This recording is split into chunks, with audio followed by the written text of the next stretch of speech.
Hello and welcome back to another video. In my last video, I mentioned wanting to make a drawing process video for all those who have been asking.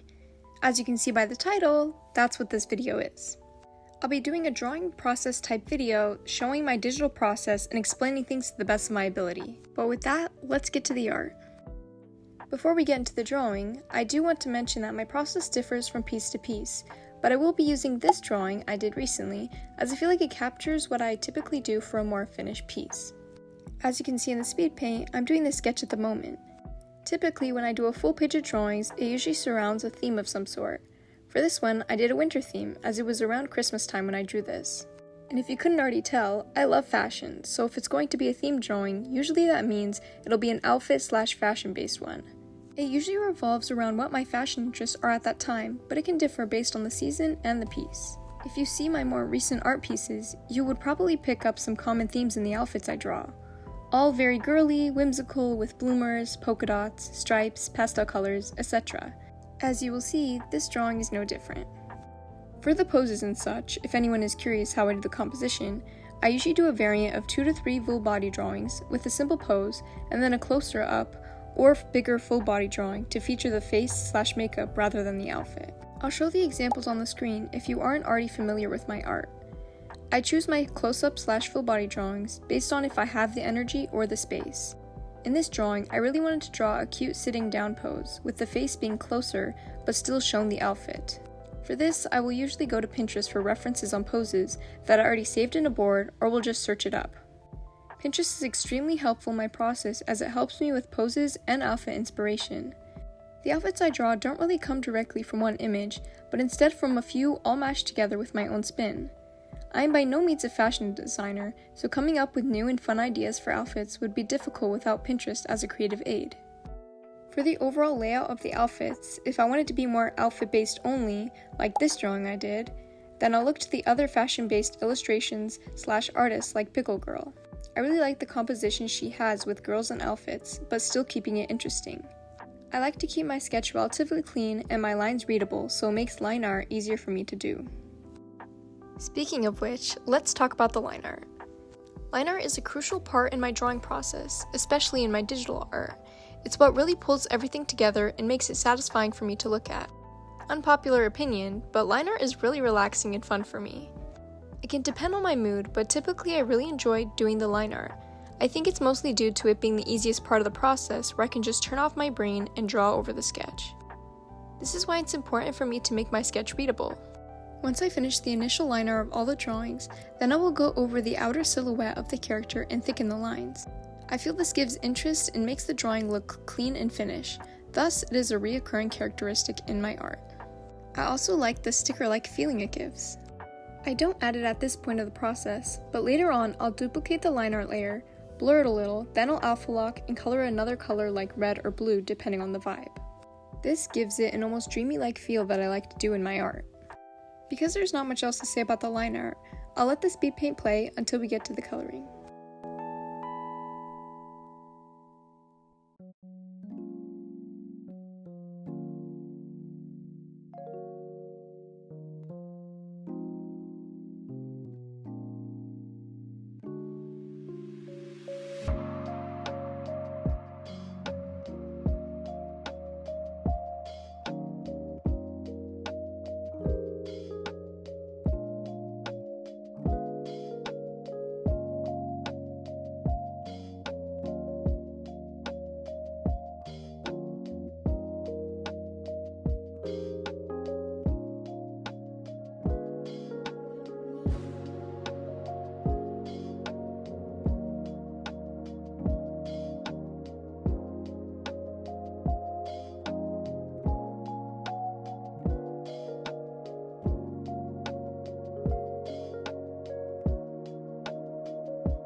Now that we are at the coloring stage, let's talk about it. For the coloring, I'll start with the skin, then the hair, then the accessories and clothes.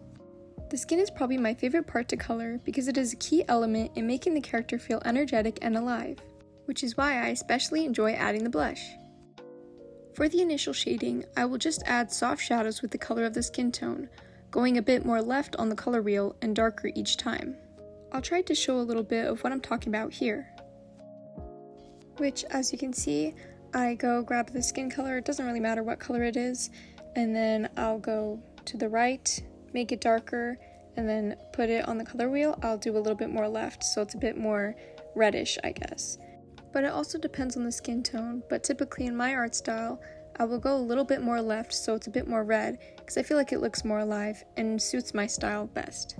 Hopefully that visual helped a little bit rather than just me explaining with my words, but let's get back to the drawing. The process I just explained for the skin is also the same one that I use for the hair as well. Once I finish these, I'll move on to the base colors of everything else, which is usually just clothing and accessories. For this, however, I won't do the same process as the skin and hair, but I will instead add a relatively bright but dark purpley pink color and use that to establish the shadows and lighting. I won't go too much into how I do the shadows or where I put them because, to be honest, I don't really have a direction. I'm not very good at lighting yet, so I suggest watching other artists who can explain better than I can if you're looking for that in specific. Although I already did the color shading on the skin and hair, I'll go over again with the purple color over the whole drawing so it stays cohesive. After I'm done, I set the layer to multiply and lower the opacity depending on how harsh I want the shadows to be. This changes from piece to piece, as does the color I choose for the shading. It isn't always the same purple, sometimes it goes more blue or sometimes it's more pink.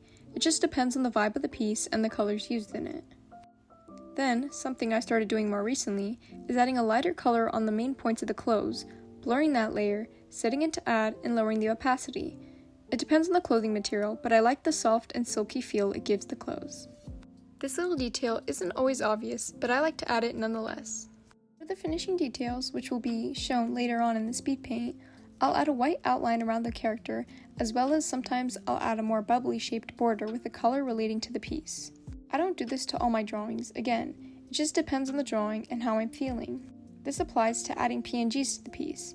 I decided to add images I found on Pinterest that I thought matched the vibe to this drawing, but I don't always do this. I just felt like it.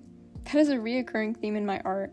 There isn't really a crazy secret and consistent process to my drawings. I'll just add things I feel like adding whenever it calls for it. And with that, the drawing is done. Like I said before, my process isn't always the same, but many people have asked me for a tutorial on how I draw, so I decided to deliver that. Hopefully this video suffices and you can take something that you liked about my art style to apply to your own art. Either this video will go up or another Draw With Me style video will be first. But either way, thank you all for watching my videos and leaving such nice comments of support, as well as those who subscribed. It truly means a lot that there are other artists that find my videos fun and inspiring. God bless you all and hope you have a lovely day or night. Bye bye!